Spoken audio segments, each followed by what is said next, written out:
You're not ready for this because Google just flipped the script on everything we thought we knew about the Pixel 10 series.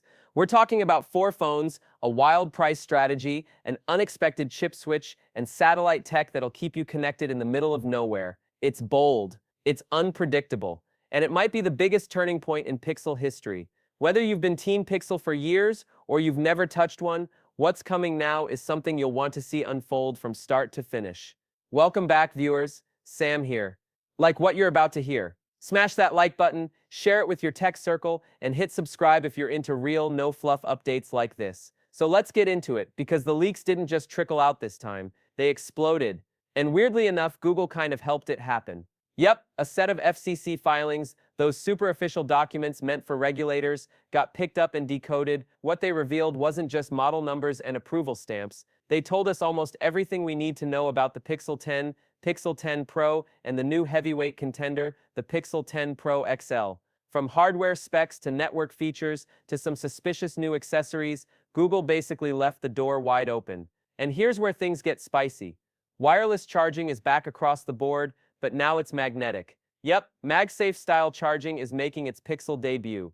But Google's not stopping there. Enter Pixel Snap. Think of it as Google's answer to Apple's ecosystem of magnetic gear. Snap Charger, Snap Stand, Snap Wallets, if it clicks, it sticks. Accessories are about to become a whole new playground. And this isn't just about convenience, it's about locking people into a premium Pixel lifestyle. Smart? Totally. Risky? Absolutely. Because Apple already dominates that game. But if anyone's crazy enough to try and disrupt it, it's Google. Let's talk chips, because this is a big one. Google is finally ditching Samsung's chip-making process for something leaner, cooler, and way more efficient, TSMC's 3nm node.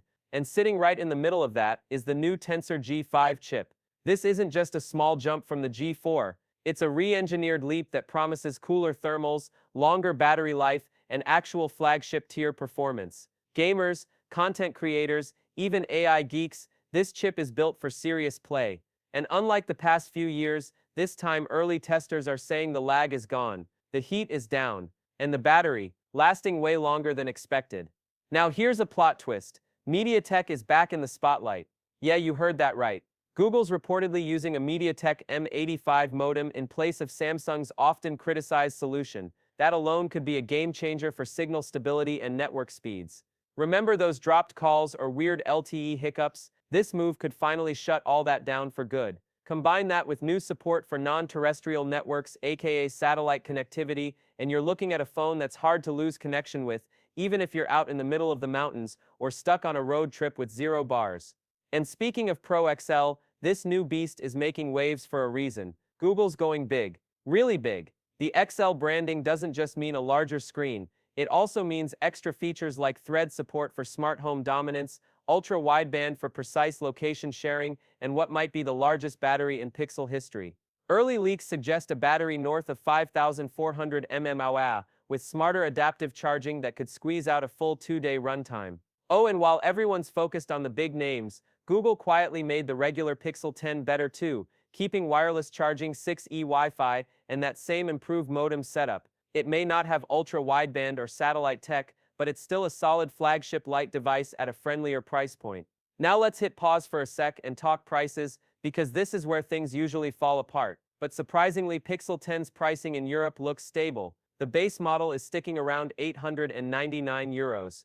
Even the Pro and Pro XL variants aren't jumping too far above last year's pricing. But here's the thing, US pricing could tell a very different story. Tariffs, supply chain costs, and that new Tensor chip could cause some bumps. The Pro Fold especially is rumored to start at nearly $1,900. That's elite tier pricing, but will people bite? Well, that depends on how much value Google actually delivers. Because while Apple and Samsung are playing it safe, Google is throwing AI into everything this year. Live call summaries, real-time transcription, smarter photos, automatic grammar correction inside text messages. It's like your phone is quietly working as your assistant 24/7. Android 16 is baked deep into this experience, and Google's Material U3 design makes everything feel more personal, more fluid, and honestly just more fun. Every pixel is starting to feel like a reflection of its owner, and that's a vibe no one else is really nailing at this level. Now if you're into cameras, and let's be real, who isn't?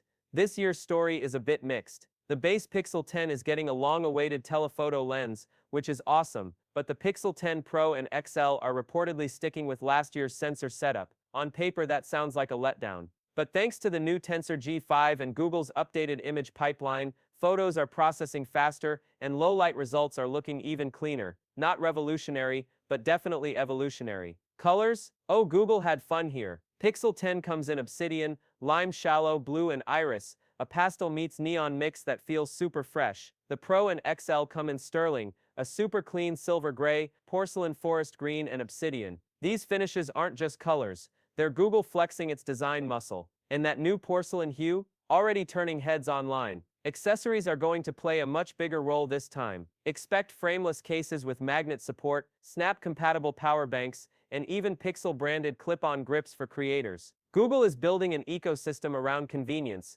and the longer you stay in it, the harder it becomes to leave. Sound familiar? Oh, and did I mention the new Pixel Buds 2a? A bit pricier this time at €149, but the sound quality's getting a serious bump, with better noise isolation and a new spatial audio mode. Paired with the Pixel 10 series, they'll work seamlessly, auto-switching between devices, offering real-time translation and calls, and even adapting to your environment on the fly. So here's the big question. Is the Pixel 10 lineup the most complete, most ambitious Pixel drop ever? Or is it just Google getting better at playing the same game? Honestly, it might be both. But one thing's clear, Google's confidence is showing. They're betting big on AI, smart accessories, and performance that doesn't just catch up, but maybe leap ahead. Let me know what you think in the comments. Are you hyped for the XL, leaning toward the base model, or maybe waiting to see if the Fold lives up to the buzz? Either way, it's going to be a wild launch season. More coverage, hands-ons and comparisons are coming your way, so don't forget, like, share, subscribe, and I'll catch you in the next one.